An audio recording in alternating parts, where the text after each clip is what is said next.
Shalom, salam damai sejahtera untuk kita semua. Pada hari ini kita akan bicara mengenai bahasa roh masih ada atau tidak saat ini. Ya, bahasa roh masih ada atau tidak saat ini dalam kajian teks Yunani 1 Korintus pasal yang ke-13 di ayat yang ke-8 sampai 10 ya.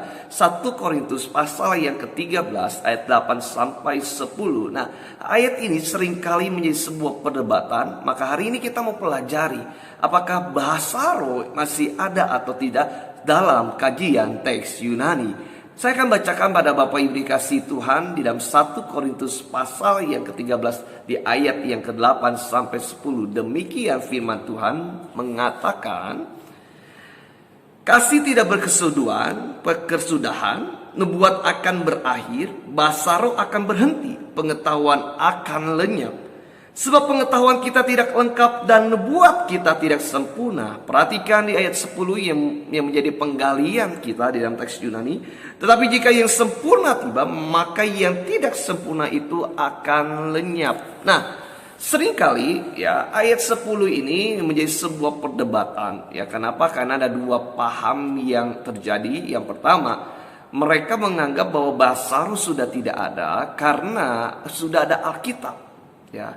Jadi kata yang sempurna tiba, maka yang tidak sempurna, yaitu setiap karunia-karunia, maka yang tidak sempurna ini akan lenyap ketika yang sempurna tiba.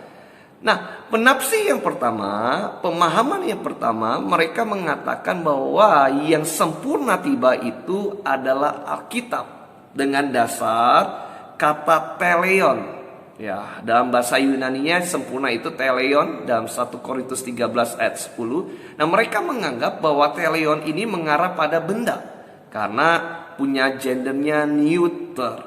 Ya.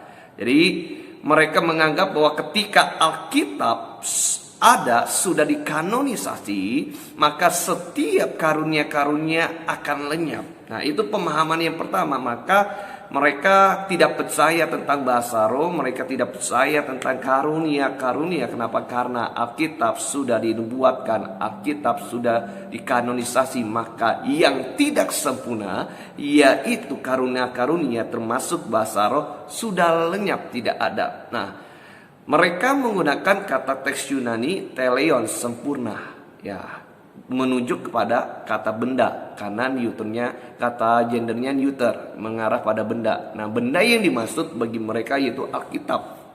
Tapi kita akan melihat, ya, kita akan mendalami lebih lagi.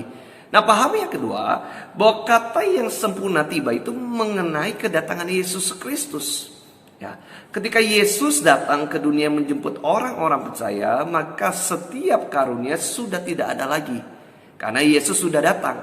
Ya, semua karunia sudah lenyap ketika Yesus datang. Maka yang tinggal yaitu hanya kasih saya. Jadi dua pemahaman ini mari kita sama-sama memperdalami.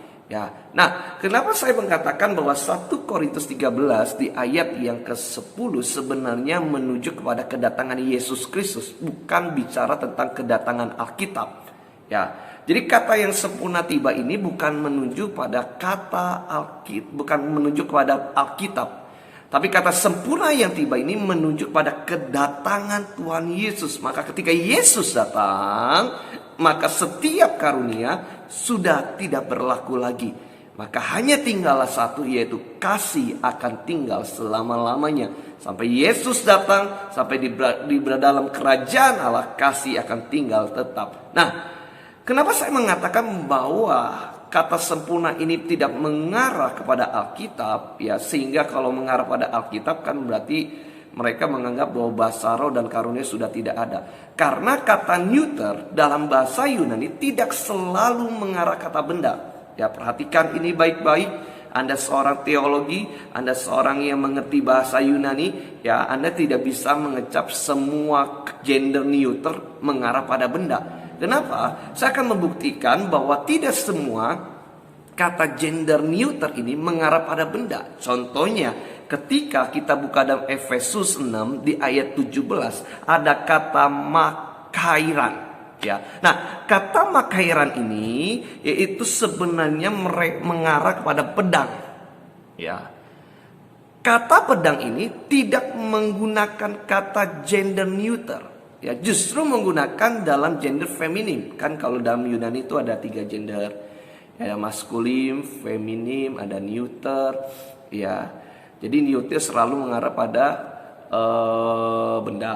Feminim mengarah kepada kewanitaan. Gender maskulin mengarah pada kelaki-lakian. Ya, sebenarnya bukan bicara seperti itu. Ya, kenapa? Karena kalau bicara tentang pedang, seharusnya dia punya gendernya itu neuter. Kalau neuter ini mengarah pada benda. Tetapi kata pedang yang mengarah pada gendernya feminim di dalam Efesus pasal 6 ayat ke-17. Ya, kata makairan. Ya, jadi tidak selalu kata neuter itu mengarah pada benda. Ya, tidak selalu kata feminim ini mengarah pada keperempuan. Ya. Jadi kenapa seharusnya pedang ini punya gendernya neuter, tetapi dalam teks Yunani dia menulis dengan gender feminim. Itu yang pertama. Yang kedua, ya, kata kairation, ya, koration, ya, itu dalam Matius 9 ayat 24 itu bicara tentang kata gadis. Nah, gadis sebenarnya itu sudah pasti mengarah gendernya perempuan.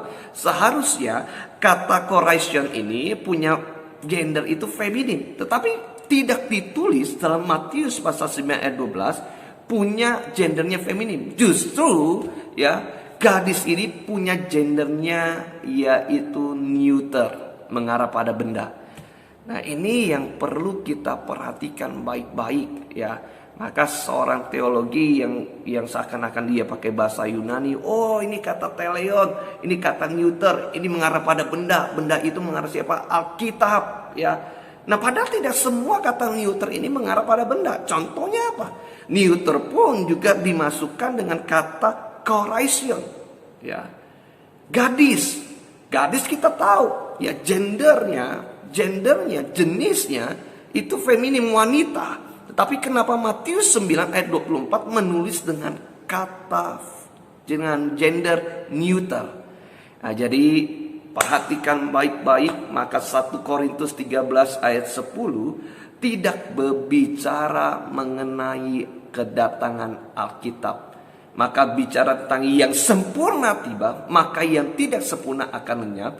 Maka kata sempurna tiba ini bicara tentang kedatangan Yesus Kristus. Pengetahuan kita akan lenyap, ya. Karunia kita akan lenyap. Kenapa? Ketika Yesus datang, pengetahuan kita akan terbuka secara jelas. Oh, ini dia sesungguhnya, ya, Tuhan Yesus yang datang, ya, dalam kehidupan kita semua, yang akan menjemput dalam setiap kehidupan kita. Nah, pengetahuan kita terbatas, tetapi ketika Yesus datang, kita akan dibukakan semua tentang kerajaan Allah. Kita akan dibukakan semua, ya, tentang hal-hal yang misteri diungkapkan dengan apa? Secara realita kita melihat dengan tubuh kemuliaan, ya.